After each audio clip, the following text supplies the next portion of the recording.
Ladies and gentlemen, boys and girls, welcome once again to the Steel Town Sleepers. I am your host, Tony Squares, as always, joined by the Prince of Props himself, Mr. Chris Dell. I'm excited, my friend. I am excited to dive into fantasy football. We missed last week. I was sick. I am so sorry, but we are back this week to attack the fantasy football slate and talk about the Steelers-Browns game from a fantasy football perspective. We are brought to you by the PG Sports Now, by the Pittsburgh Post-Gazette, and we are a part of the North Shore Drive podcast channel. Happy to be here. Happy to talk about fantasy football again, Chris Dell. I am pumped for it. I'm starting to lose track of the weeks, Tony. We entered the double-digit weeks last week. Now we got college football week 12, so I don't know if it's week 11, week 12. I just know we got about 3 weeks left to the start of the fantasy football playoffs, and there's a lot of things up in the air, a lot of things changing, a lot of roles changing, increasing, decreasing. And when it comes to the Steelers, they're right in the thick of it because we talked a couple weeks ago about who's a buy, who's a sell. What do we do with this Pittsburgh Steelers backfield? And I got to be the first one to admit I've completely changed my mind on the value of this offense. I actually do believe in the running game now. I mean, yes, they have a tough matchup coming up this week in week 11 versus the Cleveland Browns, but we've seen what has happened over this last month, seemingly, after they decided to put Broderick Jones, the rookie the rookie offensive lineman, at right tackle as an official starter, replacing Chuck's Okafor. And it's been night and day. Not just Jaylen Warren technically getting the start. We're still looking at a 50-50 split backfield here. But Najee Harris has been ultra efficient, and they're both locked in top 20, at worst top 25 starters week in and week in and week out right now, no matter what the matchup is. So I definitely think that I'm now buying in, not into the Steelers offense as a whole, but specifically into the rushing attack. My only worry with that is you cannot play my Green Bay Packers every week. This week's going to be a little bit different against the Cleveland Browns, a little bit tougher of an opponent to run the ball on. I'm kind of worrisome about every Pittsburgh player this weekend because I think the Browns now with this injury to Deshaun Watson, he's no longer going to be their quarterback this year. They're handing the reins over to a rookie, Dorian. I don't even know his name, Dorian Thompson. Like, it doesn't matter what his name is because he stinks. This offense for Cleveland is going to stink. They're going to have to rely on the defense to get by and the run game, ball control offense, control the clock. And then on the other side, it's going to hurt Pittsburgh because they're going to want to do the same thing. Not a lot of possessions in this game, not a great game flow for us fantasy players. I'm a little bit worried for anyone here, but the shining light for Pittsburgh is the return of the big guy. Pat Freiermuth is supposed to be coming back to play this game, and they need him desperately in the middle of the field. George Pickens is throwing his helmet on the sideline. They need Freiermuth back to sort of bring some just stability here. So do you think Freiermuth could potentially be a play here, maybe a buy low candidate as the trade deadline's near in most of these leagues? Yeah, I think that absolutely for the rest of the season, Pat Freiermuth has value. However, I think you got to look at doing this a little more strategically than just buying right now. I think you got to wait. You mentioned this a couple weeks ago, Tony, when we were last on, and I think that you were right in the short term. I was right in the long term about Trey McBride being a future locked-in starting tight end, and you faded him against the Cleveland Browns a few weeks back. And we look at that Cleveland Browns game where he had about 3 catches for 20 yards, give or take. That's now sandwiched in between 2 20-plus point games. Yeah. Where you could argue now that Trey McBride is a locked-in top 5 tight end option for the rest of the season, especially after what he's done with Kyler Murray and the chemistry they showed in just one game in week 10. The reason I bring that up is because who was his opponent that week? It was the Cleveland Browns.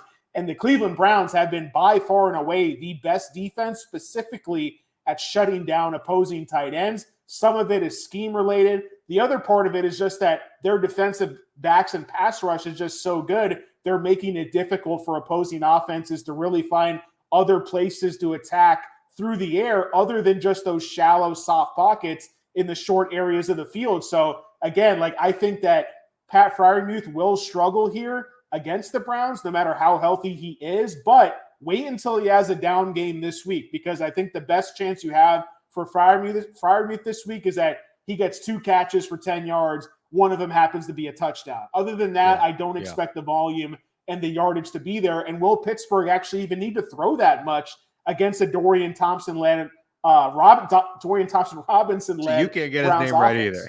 Yeah, I mean, Let's turn it it's around. too many words. Let's turn it around, though, because I want to talk about Cleveland. You may have an Amari Cooper on your team. You may have picked up one of the running backs in Cleveland. Now Deshaun Watson is out just when they were starting to maybe put things together on the offensive side. Do you think against this Steelers team in particular, there's any Browns player that you'd feel comfortable starting? Because I will say, watching my Packers, and as bad as I've not liked the Jordan Love experience so far, he looked like a professional quarterback against a bad Steelers pass defense. They had a very lucky tipped pick in the end zone. Great play by Patrick Peterson. But Jordan Love was dropping dimes 30, 40 yards down the field to open receivers that have not been open all season long. So is there any promise for any Browns player this week? Yeah, and just last note on Freiermuth, the Browns give up minus 85% less points per week on average than opposing fantasy defenses at tight end. So again, wait till next week. That's when you want to buy Pat Freiermuth. And with the Browns, I don't know if you can sell the pass game right now because no one's going to buy, right? Yeah. And I don't even know if you can sell for pennies on the dollar. I don't even think people are giving up pennies for Browns passing game weapons right now. What I will say is you have to look at what is the possible unknown here is that we only saw Dorian Thompson-Robinson start one regular season game. Yes, he was very bad in that game. However, he did rank as one of the top quarterbacks in the preseason. I know that doesn't mean everything. PFF rated him as one of they rated him as one of the best PFF passing grade quarterbacks during the preseason. We know he can run. And there's a reason why they decided to go with him over PJ Walker. It's not like they're throwing in the white towel here for the season. Like they think they can win with the run game. They think they can win with their defense. And actually, I'm going to buy into the running game for Cleveland because they're going to lean into that now more than they ever have. And they were already leaning into it at a high rate. I mean, we saw what Jerome Ford did last week. His volume has just gone absolutely through the roof. And yes, it's frustrating to see Kareem Hunt sneak in there and get those, 9 carries for 25 yards and a touchdown every week. But look at Jerome Ford over the last 2 weeks. He has 37 carries and 8 targets. I mean, that's 45 combined opportunities in his past 2 games. He was still the RB20 just in standard scoring last week against a very tough Ravens defense. So I would actually look to see the negative sentiment right now surrounding the Browns. I think you can buy Jerome Ford, even buy Kareem Hunt to a lesser extent in deeper leagues, and have a viable running back you can throw into your lineup no matter what the matchup is because you know the touches are going to be there right now. Interesting. I like these targets. I'm interested to see how this game works out. Both of these teams need to keep up with the pack, so to speak, in this tough division of theirs. I'm interested to see how the game plays out, and I have no idea what Cleveland's offense is going to look like, but it very well could be the Jerome Ford show. But let's move on to the rest of the world. Let's dive into the Steel Town Sleepers. This is when we go through each position and we give you some names that we're either diving into or staying away from that aren't the Patrick Mahomeses of the world, because those are auto starts. We're giving you names that we think you should maybe sneak a peek at. Maybe you have a bye week going on. Maybe you have a waiver claim that you still need to pick up. These are guys that can win you weeks based on what we're doing. We have a pretty good track record the past few weeks picking out some winners here. So let's start with the quarterback position, Dell. Who's your first QB we want to talk about? Well, I will say we've brought up CJ Stroud a lot this year, but I'm gonna go on a limb and say he doesn't qualify for the sleepers list anymore. Not anymore. You've given him out quite a bit this year, and I have as well. So very happy to see him. We were first on that. I think it was week 2. I'm pretty sure it was week 2. We were here saying CJ Stroud's legit. We were early on that. Yeah, we said if you had another top 6-7 quarterback, you could trade those guys away and keep CJ Stroud. I'm in a league where I made a terrible decision about a month ago to drop Dak Prescott, literally the week before he went on his insane run that he's on right now. But at least I can sleep a little bit at night knowing that the guy I dropped him for was CJ Stroud. So we're going to leave Dak and CJ Stroud out of our sleeper conversation for the rest of the season. But I do like the quarterback that CJ Stroud is facing actually here in week 11, and that's Kyler Murray. And I was surprised, Tony. I don't know about you, but a lot of people said, look, first game off ACL surgery, he's probably not going to run very much. And if Kyler can't run very much, is he going to be really impactful in fantasy football? And what I was most impressed about is how much he ran. And he ran like crazy. He was turning those wheels left and right, scrambling all over the football field. I think there was one play where he scrambled for a 14-yard gain. He essentially went left to right across the field. I think Next Gen Stats tracked him at like 79 yards run for like a 13, 14-yard gain. So maybe a little unnecessary, but at least the fact he was able to do it, that to me is like green light forward for Kyler Murray. 6 carries, 33 rushing yards, and a rushing touchdown. The passing game variance will be there. He had 0 touchdowns, but he did throw for 249 yards, 1 interception. So I think when you look overall for Kyler Murray moving forward, the matchups actually aren't all that bad. They do have some tough matchups in terms of games where, yes, they will be heavy underdogs in the future. But this game against Houston here, Houston's playing in shootouts left and right. 2 weeks ago, as well as last week against my Cincinnati Bengals. So I expect Kyler to need to throw a ton, because CJ Stroud on the other side, he's going to put up points. He's going to lead his team to successful drives. Arizona's going to need to at least to try to keep up here. And now you have James Conner back fully healthy. To me, all systems go for Kyler Murray. He's now locked into my top 10 on a week in, week out basis. I've got him as QB 8 for week 11. I think if we could have a tracker of all the fantasy leagues in all the world, I think Kyler Murray is going to be the most traded player as we reach the trade deadline in most of these fantasy leagues, because some people draft him and held on to him all season for this very moment. Some people picked him up off of waivers. And I know every single person that has Kyler Murray on their team has another quarterback already. And they're either looking to play Kyler the rest of the year, or maybe they're here, CJ Stroud 1 week, Kyler the next. And I think if you need a quarterback, I think you can buy Kyler low right now. And if you already have a quarterback, you wait for this week to be over. As Dell said, he performs high, and you sell him high for maybe a third running back or a flex wide receiver. I think he's going to be the most moved player in all of fantasy leagues, and I love it. I love to see him back. Great point. I want to throw in one thing, because you literally nailed it right on the head. I'm in 2 specific leagues right now where I have Kyler. One of them, I am trying to trade him away because I have CJ Stroud. And the other one, I'm trying to trade for him because my best quarterback was Daniel Jones and Geno Smith. And Geno Smith, I'm comfortable playing in certain specific type of matchups, but you want Kyler, not every single week. So I'm actually looking to buy Kyler. But if you want to buy Kyler, trade for him now, because at least the game this past weekend, it wasn't like blow the doors off. 17, 18 fantasy points, respectable. If he goes off for 30 points this weekend in a shootout against the Texans, you missed your chance there to get value. And there were some throws that were this close to hitting Hollywood Brown in stride into the end zone. That pick was not Kyler's fault. The tight end ran the wrong route. So, yeah, I'm right there with you. Kyler's waiting to explode. The first quarterback I want to talk about, I've been kind of the bad cop over the past few weeks here, and I'm going to continue doing that, because when I give you a sell, they've been right to sell those players. And I'm selling a guy that Chris Dell's already brought up. This is also a guy that you probably, if you have him as a quarterback on your team, you likely have 2 quarterbacks and have been going back and forth, because no one really trusts this man to be QB1, even the fans of the team he plays for. And that's Dak Prescott of the Dallas Cowboys, who exploded last week for 1 million points against one of the worst teams in the NFL I've ever seen, the current Tommy DeVito New York Giants. That team is throwing in the towel. And Carolina, Dallas's opponent this week, should be throwing in the towel as well. But Frank Reich and everyone on that coaching staff, and really everyone on that team that doesn't have a contract next year, is fighting for their lives on an owner that is ready to flip the switch and eliminate everybody from this team.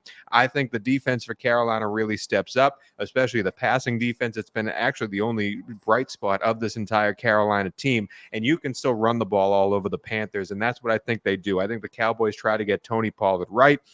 We saw McCarthy in presses this week. He's saying he wants to involve Rico Dowdle more. I just think there's a lot of running in this Dallas game. And the reason I'm okay not playing Dak Prescott is because of the returns the Panthers have coming to this team. Brian Burns is supposed to play. He's one of the best pass rushers in all of the land. And also, they should be getting back. He's practicing right now. They should be getting back their best cornerback, J.C. Horn, who has been on the IR for a long time. Make it tougher for CeeDee Lamb to run across the middle and turn into a 70-yard touchdown like he does against every Giants game all the time. CeeDee's been hot. Dak has been hot. That passing offense, Jake Ferguson's catching touchdowns every week. I think it slows down a little bit. So if you have Dak on your team and you decide between Dak and someone else, I would be the one sitting Dak. That's my big sell, my big shock person of the week. Dell, I know I'm going out on a limb. That's a big limb, Tony, to go out on for this week, man. I'd start guys like Kyler over him. I'd start guys like, obviously, CJ Stroud's closer in the rankings consensus, but I'd start guys like that over Dak. I don't think he's a top 10 quarterback this week. Dell, who's the second quarterback you want to talk about? Yeah, I mean, I'm going back. This is a guy I talked about multiple times. He was formerly the quarterback of Kyler Murray's team, and it's Joshua Dobbs, man. It's unbelievable what this guy's been able to do. And he's the quarterback that you always hear me talking about and writing about is the guys that run every single week without question, right? It's built into their game. It's not like a Joe Burrow, a Geno Smith, where occasionally they'll get out and scramble for a first down. It's guys who have design runs specifically built into their game. And you look at what Josh Dobbs has done with two different teams, mind you, over the last 5 weeks of the season, has minimum of 6 rushing attempts every single game, 6, 7, and 8, increasing now for 3 straight weeks. What he did what he's done since he's joined the Minnesota Vikings has been nothing short of phenomenal in fantasy. You're looking at a quarterback now that's been the QB 7, 5, and 3 in 3 straight weeks. He's only getting better. He's coming off a career high 268 passing yards on top of that in a win against the Saints in week 10. Things are clicking, and I think what you got to do is say that things were a little bit rockier when he was in Arizona, but now you put him with maybe one of the best play callers in the league in Kevin O'Connell, and we're looking at a fantastic scheme. The O-line is solid, and the pass catchers, yes, they don't have Jefferson now, but they still have TJ Hawkinson. Josh Dobbs is throwing to tight ends at one of the highest clips in the league as well. So you're talking about a guy that runs this much, and looking at the matchup here, the Denver Broncos, yes, they've been an improved defense over the last few weeks. It's nothing I'm going to run away from here. So because of that elite upside with his rushing, I've got Josh Dobbs in my top 10 as QB9, whereas the consensus has him right in the middle of the pack at QB15. I think that's far too low, so I'm really in on Josh Dobbs here in week 11. I'm going for a guy that's even lower, Dell. I'm going for a guy that, again, I like to play bad cop. I've been bad copping this dude all year long because he's the QB of my favorite team. It's Jordan Love of the Green Bay Packers, because last week against that Steelers team, I really saw Jordan Love for the first time, and I said, this could be a guy who could be the QB of the future. He was throwing dimes down the field to every single receiver there, and if Christian Watson had any cojones whatsoever, he might have caught a touchdown pass in the end zone instead of letting Patrick Peterson beat him to the high point of the ball. But Jordan Love is making a lot of plays, and yes, he had 2 picks in that Pittsburgh game. Again, Patrick Peterson and the game, the play at the end of the game where they had 8 people in the end zone, he's throwing pretty much a Hail Mary there from 20 yards out that gets picked. I really like how this offense has looked now that everyone is healthy again. The offensive line is going really well, and what's a better defense to throw on than the Los Angeles Chargers right now? We saw what they did against Detroit. Markedly better than Green Bay at this moment, but still, I'm not trusting Khalil Mack and Joey Bosa to get pressure against Jordan Love. I'm not trusting any one of those linebackers or defensive backs that the Chargers have in coverage, even the great Derwin James. I really think Green Bay is going to have to throw a lot to stay in this game. I think the Chargers and Herbert are going to put up a lot of points. I think it's going to be a lot of fun to watch in that atmosphere in Lambeau, and the Chargers desperately need a win. But I do think it's going to be a very high-scoring game. And I'm ready to take Jordan Love in this, especially a guy that has used his legs in the first few weeks and has sort of gotten away from that. I think those lanes open up, and Eric Kendricks isn't going to keep up with Jordan Love in the open field. Luke Musgrave is going to be able to torch those guys. I'm just very confident in the fact that Jordan Love puts up another good week. And if you desperately, maybe you got a guy in a bye this week and you desperately need a quarterback to start on the waiver wire, I think Jordan Love finishes a lot higher than his consensus ranking is right now. Now, this may come back and hit me in the face because I am a Green Bay fan, and maybe I'm looking with rose-colored glasses, but on this very show, I've been very angry about this Green Bay team. I think I've been pretty honest with my talking about them. I really like Jordan Love this week. Dell, one more quarterback. Do we have a bust of the week? Is there a sleeper of the week? Where are we going to this? What's the specialty in the QB position? I'll go bad cop. I'll go bad cop and one quarterback here, but I really like the call on Jordan Love. I mean, yes, he doesn't look pretty in a lot of the dropbacks that he has per game, but he gets there in fantasy more weeks than not. He's been QB 14 and QB 12 over the last 2 weeks. He's been QB 12 or better in 2 out of the last 4 games. He hasn't had a finish worse than QB 18. I mean, it's not great, but he's not tanking your roster in any of these games. He's only had 1 game with less than 10 fantasy points, and that was at the Las Vegas Raiders in week 5. And we know a big reason for that is because teams like to run the ball more often than not against that Raiders rush defense. So I'm in that same league where I'm trying to trade for Kyler. I actually added Jordan Love on waivers, and I'm probably going to start him over Geno Smith because I like the matchup better. And the Chargers defense has been allowing a lot of shootouts. At the same time, I might start the Chargers defense because I think Love's been very turnover prone. But I think both can work when we're talking about just racking up those garbage time type of fantasy points. I'm going to go to a quarterback that he's like my weekly tradition on this show in terms of guys that I'm calling calling to be a bust that I hate for the week. And I'm going back to Tua Tagovailoa again, Tony. Wow. I got to do it, man. Look, likely if you have Tua, you're starting him. I understand that. But there are shallower leagues out there where you probably have two good quarterbacks. Maybe you have Tua Tagovailoa and Jared Goff. Maybe you have Tua and Brock Purdy. I like Goff and Brock Purdy way more than I like Tua this week. Two out of the last 3 weeks, Tua has been QB 15, QB 22. His best finish over the last 3 weeks was QB 9 back in week 8 against New England. And again, you look at the Las Vegas Raiders, it's not like they have this special type of secondary that's making any noise, but they are top 8 overall in terms of defending fantasy opposing quarterbacks per game. A big reason for that is because they have a bottom 3 rush defense in the league. So the fact that the rookie Devon Achane is going to be back to this matchup, I think the Dolphins get things right on the ground. I'm just a little concerned with how much Aiden O'Connell and the Raiders on offense can actually push the Dolphins to need to throw the ball, which is exactly the same type of handicap I had with Tua being a bust against the Patriots. And it was more middle of the pack. But I think the upside, the ceiling is going to be very capped for Tua. Think of Tua as a sell because I just want to highlight going forward the rest of the season. We'll start talking about this a little more starting next week in terms of fantasy playoff schedules. But after this week, Tua is at the Jets in week 12, plays against the Jets at home week 15, then week 16 and 17, the possible semifinals and finals against the Cowboys and at the Ravens. So very tough upcoming schedule for this Dolphins pass game. I'd try to sell him now rather than later. I will say I'm going to go against you on this because I would let Tua play this week. I think he has a huge week against the Raiders. I almost bought him as one of the players I was going to talk about because I just can't get over the fact that Marcus Peters, the cornerback for the Las Vegas Raiders, I might be able to beat in a 40-yard dash at this point in both of our careers, so to speak. And I just think the speed of Miami kills that really bad Raiders defensive backfield. But that's just me. Let's move on to the running back position. Excited to see here. I got 3 names that I've never talked about on this show before, and I'm excited to see which ones I end up picking. But Dell, who's the first running back you want to talk about? Yeah, I mean, there's a couple like duo backfields, but the first guy I want to talk about is going back to that Arizona-Houston game, and we're expecting a lot of points here. When you look overall, this is probably going to be one of the most popular high-owned games in DFS. We're looking at a 49-point total, which I believe is the highest on the week. It's one more. Insanity. Chicago-Detroit has a 48-point total, but most of that's implied for Detroit.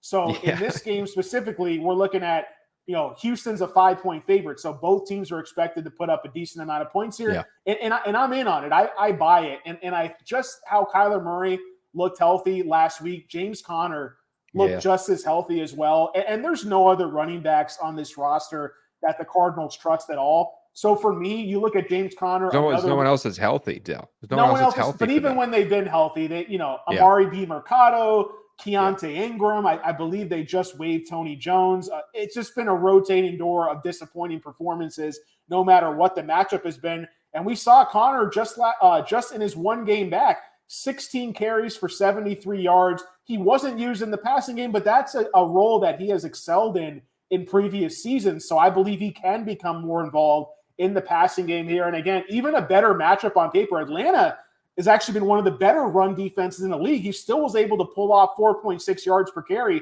in week 10. Now he's getting the Houston Texans defense. Well, they've been playing well and winning games, don't get me wrong, but they're allowing a ton of production to opposing offenses here. So I really think we're looking at a potential top 5 ceiling if all things go right, and especially if he's able to get a couple goal line cracks at the end zone. Then you're looking at 7.3 standard points last week could easily become 20. So I'm very in on James Conner this week. I also think he's a very good buy in fantasy going forward. I love that too. Yeah, I agree with everything you said there. And the next guy I'm going to talk about is a running back that you love, a team that you secretly love. You've talked about them a lot. So I'm going with him first because I don't want you to steal him from me. Did you know that at this point in both standard and half PPR scoring, the 4th overall running back is Washington's own Brian Robinson Jr. He's been phenomenal, Chris. And the fact that he gets so much of the workload, the fact that he gets all of these looks over and over again, Antonio Gibson is an afterthought. And also, Washington is putting up huge numbers offensively because their defense stinks. They have to keep up with the game. And Eric Bieniemy is Sam Howell is just a stick man back there getting broken in half every drop back, but he keeps dropping him back and he keeps throwing the ball. And against this Giants game specifically, I think Washington comes out. I think they win this game. I think Tommy DeVito is the worst quarterback we've seen in the past 10 years. And I'm very confident in Washington's ability to run the ball against this Giants offense. And also, the Giants blitz almost more than anybody with this Wink Martindale defense. And Sam Howell obviously has been prone to the blitz. He's been prone to getting sacked. And I think he's finally learning. We saw it last week. The dump offs to Brian Robinson can lead to a 75-yard touchdown scamper. It's unbelievable what Brian Robinson can do with in space with the ball with this Bieniemy coach team. Brian Robinson, for some reason, his consensus is the 15th ranked quarterback, 15th ranked running back right now. I think he hammers that ranking against this Giants team. I love him. I'm all aboard the Brian Robinson train. I think he finishes as a top 10 running back because he is the 4th highest scoring running back in the league right now. It's crazy, man. I don't know if you would have ever told me that out of the craziest things that could happen this season, that Brian Robinson would have a game where he has 6 catches for 119 receiving yards. That'd be the last thing I'd ever believe. Joshua Dobbs, Tony Pollard being terrible, all these other things. Yeah, I told you about Pollard. Well, on this very show, I told you about Pollard, but I will say the craziest thing to me is Brian Robinson is the best B. Robinson running back in the NFL. That's the craziest thing to me. That is who's your second crazy. running back? Yeah, man. You know, I just want to say I do really like Dameon Pierce has not practiced yet this week. If he's ruled out again, then I really do like Devin Singletary against that Cardinals defense. I'm not going to talk too much about him. I think that's more of a given, and his consensus ranking will rise once Pierce is ruled out, if he's ruled out. I'm going to buy into what I talked about with Tua Tagovailoa and the Raiders. The reason I'm down on him is because Devon Achane's back. Raheem Mostert and Devon Achane, I believe, are going to rush for over 200 yards in this game. It's going to be just what was going on for the Dolphins before Achane got hurt and went on IR. And this might be one of the best matchups they've had all year. So you look at the last 3 games before Achane went out, 203 rushing yards on just insane. 101 yards on 8 carries in week 4, 151 yards on 11 carries in week 5. And those are all against similar defenses, if not better defenses than he's going to get against the Raiders here. We've always seen Mike McDaniel come out and say that Achane actually could have been playing over the last 4 weeks with a knee brace, but because they didn't want to rush him back. They regretted that they put him on IR. Yeah, so it's like this guy's got the juice. The matchup is there. Yes, he probably will only get between 8 to 12 carries, but he's shown that he could bust that out for 150-plus yards. I believe he will get a few targets as well. So it's just the ceiling is so high to where one play, this guy could be the RB1 on the week. So I don't think you question it, no matter who else you have on your roster. I think you have to get Devon Achane in there. He's currently RB11.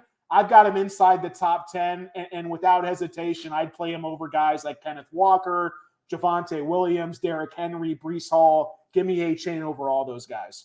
Yeah, I think that's a gimme. I'm going to go to the Monday night matchup, the Super Bowl rematch. This game is going to be a blast, and usually if you have players going Monday night, it makes or breaks your fantasy week. So I am telling you right now, this is one of my favorite players in the entire NFL.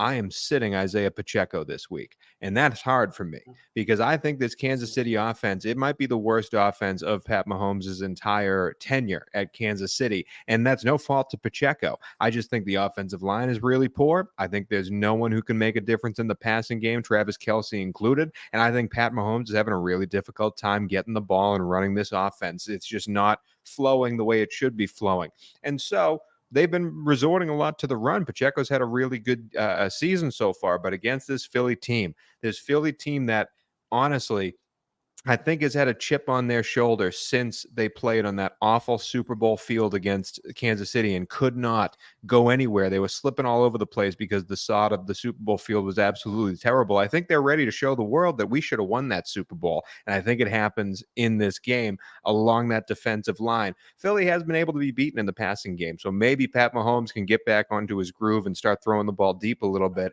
I think they still struggle. I think Philly not only wins this game, I think they win it and Kansas City doesn't put up a lot of points, and we start to have question marks about who's coming out of the AFC after this weekend, and I am out on Pacheco. Plus, still don't like the workload split that they give him. He should be getting 80% of the workload there, and he doesn't. Yeah. I'm out on Pacheco. I don't think you can start him this week. I would start somebody else. That's just me, again, playing the bad cop here. Dell, who's the third running back you want to talk about? We going sleeper? You already gave us the bust of the week. We have a stash. What are we doing with the running back position?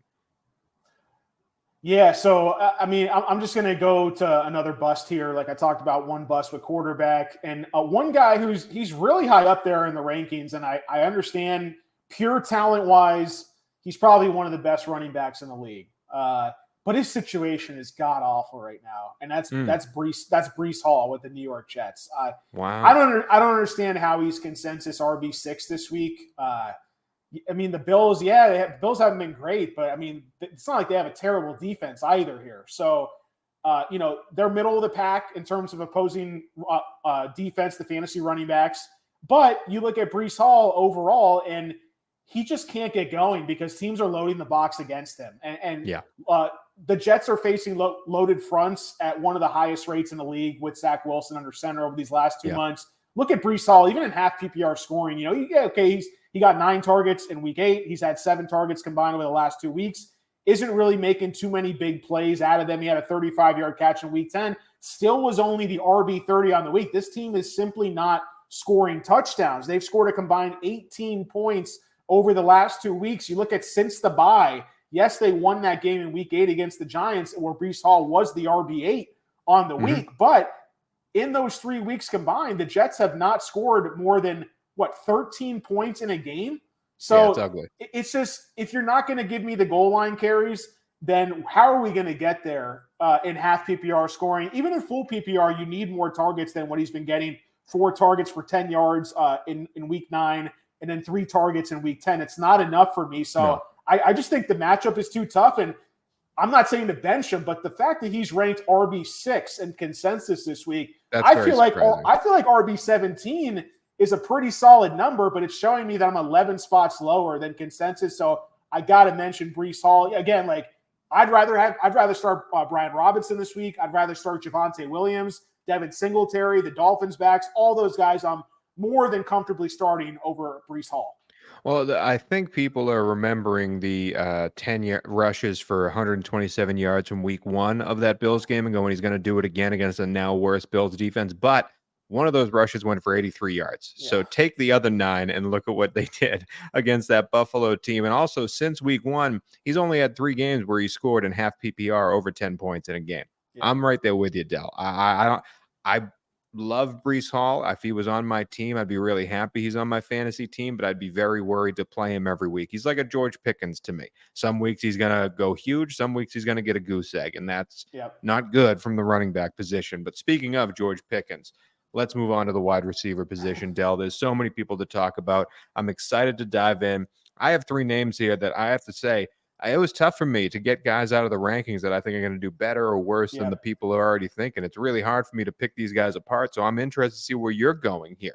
Who's the first wide receiver we're talking about? Yeah, I'm right in line with the top 15. I think I'm no more than 2 spots higher or lower on any player in the top 15 so far this week. But once you get outside that top 15, that's where things start getting very interesting. And I'm super high on 2 guys right now. It's going back to the same game we're talking about, Arizona and Houston, and I'm more than comfortable starting both Tank Dell and Nico Collins this week. Nico says he's going to play. Now, I think if he plays, I don't think we're really seeing less of a role for Tank Dell. I think we're going to see possibly less of a role for either Robert Woods and or Noah Brown, who's been absolutely going off. It better not be Noah Brown. Noah Brown to me these past 2 weeks has shown this is a guy that should be playing every snap at a wide receiver position. I love Bobby Trees. I really do. I think Robert Woods is a great player. I think Noah Brown, you have to play over him. And Nico's the number 1, in my opinion. So I hope Robert Woods is the one that sits. Sorry to cut you off. Yeah, no, Nico's the X receiver. He's the outside go-to guy, but Tank Dell's running routes all over the field. He was the wide receiver number 1 overall in half PPR scoring in week 9 against Tampa. Follows that up with, he was wide receiver 11, which is awesome, right? I've got him as wide receiver 15, 6 spots ahead of consensus this week. He had 14 targets last week. He's had 25 targets combined over the last 2 weeks. CJ Stroud is a teammate elevator. He is a quarterback already in his rookie season that makes his players better. Same thing that, I'm not saying they're similar quarterbacks, but we saw how that the teammates of Matthew Stafford have been elevated over the years, whether it's Cooper Kupp, Calvin Johnson back in the day. I'm feeling very similar fantasy vibes to CJ Stroud in this offense. And the fact that the Texans defense isn't that great, it's allowing for these shootouts to happen week after week. And what do we get this week? we get the perfect matchup here because Arizona's secondary has been seemingly burned by almost every single person they played this year. Last week it was just a complete terrible situation with Taylor Heineke on the other side of things. But I will say that overall, when you're looking at this matchup overall here in Week 11, I think that Tank Dell is going to continue to get fed with targets. Deshaun Watson, he was able to have a good game against Arizona a few months back. So I love the spot here. I'm comfortably starting Nico Collins and Tank Dell over most guys I'm going to have on my roster right now. Well, I have a guy that I want to talk about for my wide receiver that's right in between Tank Dell and Nico Collins on those expert consensus rankings. And I can't believe he's up that high because I just don't see how. He gets the volumes, he gets the targets, but I don't see how he performs this week. And it's the old man, Adam Thielen. If you've drafted Adam Thielen in your fantasy league, you are very happy you did because he's had a great season for what we thought he was going to be coming into this year, especially in that Carolina offense. But against Dallas, yes, Carolina should be throwing the ball a lot to try and stay in this game. I just don't see how Adam Thielen is a beneficiary. I think Carolina gets their butts kicked this week, similar to how New York offensively versus the Cowboys defense got their butts kicked last week. I hope Bryce Young works out. I hope Frank Reich works out. I just don't see it working out right now in Week 11. I don't know how you start Adam Thielen. I don't know how he's the 22nd ranked wide receiver in those expert consensus rankings. I'm selling hard on the old man that used to play for Minnesota. I'm sorry, but I'm selling him. Look at the last 3 weeks, Tony. Week 8 in half. This is half PPR scoring, so we're giving him some credit for the volume here. Wide receiver 31 in Week 8 against the beatable Texans secondary we just talked about. Yep. Wide receiver 48 in Week 9. Wide receiver 40 in Week 10. He's losing you matchups. Yeah. He's not. Yeah. Yes, he was winning you matchups before that,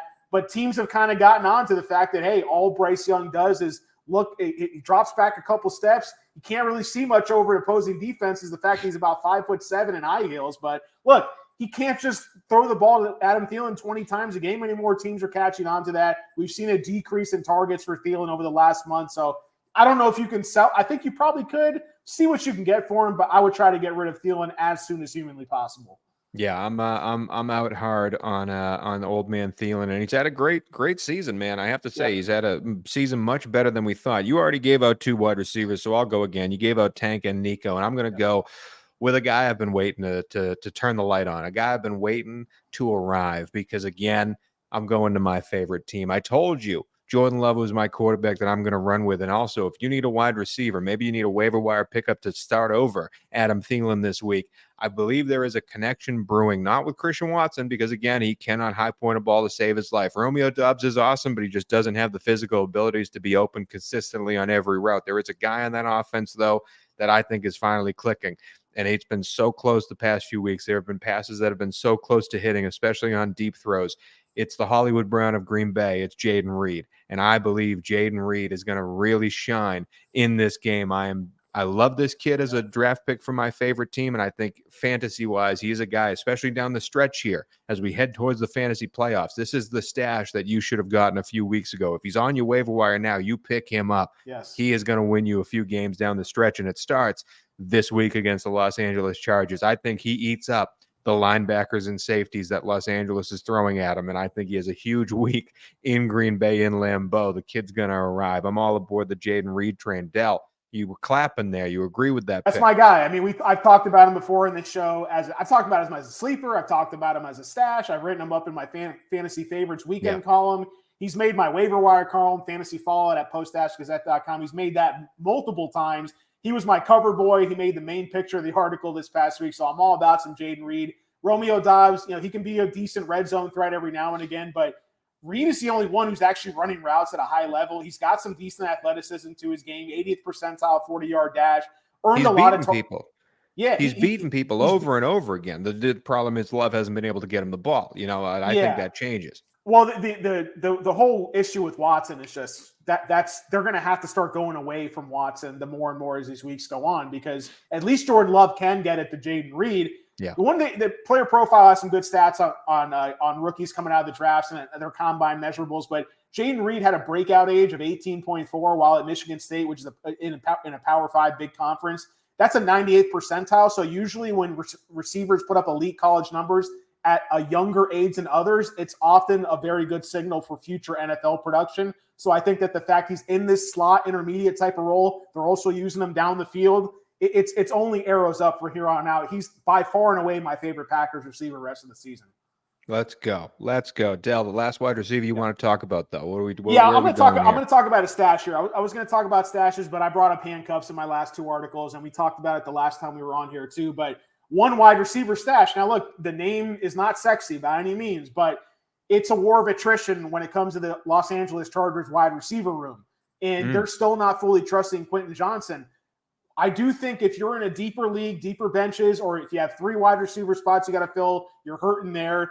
Don't be afraid to look towards Jalen Guyton in this Chargers offense. He had 6 targets last week, ran a season-high 85% of the routes, and they're already trusting him as the second receiver on this team. Keenan Allen just got in his first practice of the week here on Thursday. He'd been out, suffered a really gnarly shoulder type of injury they were showing on camera this past weekend. So they're already showing that, look, Palmer's on IR. Gerald Everett's banged up, the starting tight end. They don't really trust the backup tight ends on the team. So it can't just be all Austin Eckler getting targets in this game. They're going to use Jalen Guyton. He's been in this offense for multiple years, has the rapport with Justin Herbert, can be used as a deep threat as well, but they used him in some of the slant type of intermediate routes here in week 10. So I don't think that what he did was a fluke, which is essentially, hey, 6 targets, 60-plus yards, and a touchdown. The touchdown won't always be there, but the big plays actually weren't there in week 10. I think they possibly could be there in week 11. So I've stashed him in a couple leagues because, again, if it's Justin Herbert throwing the ball in this offense, the wide receiver 2 will hold value no matter who the name is.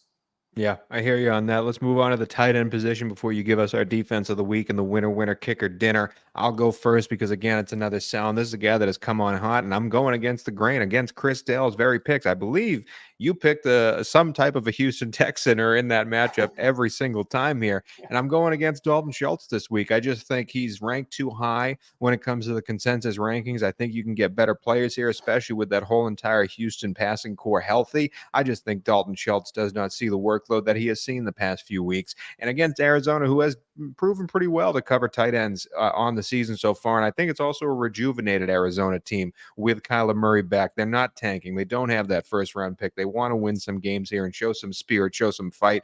So yeah, I'm selling Dalton Schultz. I don't think he has a huge workload, and I think you can find tight ends better than him for this week alone. Dell, who's your tight end of the week?